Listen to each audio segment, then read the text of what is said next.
ایک شخص نے اپنی زندگی میں ہی اپنا مقبرہ بنا لیا۔ جب مقبرہ تیار ہو گیا تو اس نے معمار سے پوچھا، اب اس میں کس چیز کی کمی ہے؟ معمار نے جواب دیا، آپ کی۔ دو دوست آپس میں باتیں کر رہے تھے۔ ایک نے کہا، شہر میں آئے دن چوری کی وارداتوں سے تنگ آ کر میں نے مجسٹریٹ کو ایک درخواست بھیجی تھی۔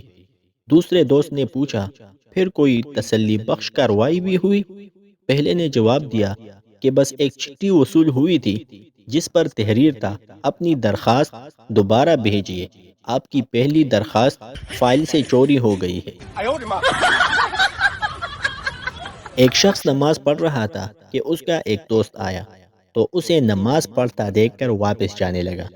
دوست نے سلام پھیر کر پوچھا، کیوں بھائی واپس کیوں جا رہے ہو؟ دوست نے جواب دیا، اور کیا کرتا، تم نماز پڑھ رہے تھے اسی لیے واپس جا رہا تھا۔ اس شخص نے جواب دیا، نماز ہی پڑھ رہا تھا، کوئی لا حول ولا قوت تو نہیں پڑھ رہا تھا۔ ایک ہوٹل کے باہر لکھا تھا، یہاں حسب خواہش ہر قسم کے کھانے تیار کیے جاتے ہیں۔ ایک آدمی نے اس بات کو آزمانے کا فیصلہ کیا اور اندر داخل ہو کر ویٹر کو آرڈر دیا، ہاتھی کے 2 کباب لے آؤ۔ ویٹر چلا گیا اور کافی دیر بعد آیا تو پریشان دکھائی دے رہا تھا۔ اس کو سامنے پا کر آدمی نے غصے میں کہا، میں اتنی دیر سے انتظار کر رہا ہوں، کیا ہاتھی کے کباب نہیں مل سکتے؟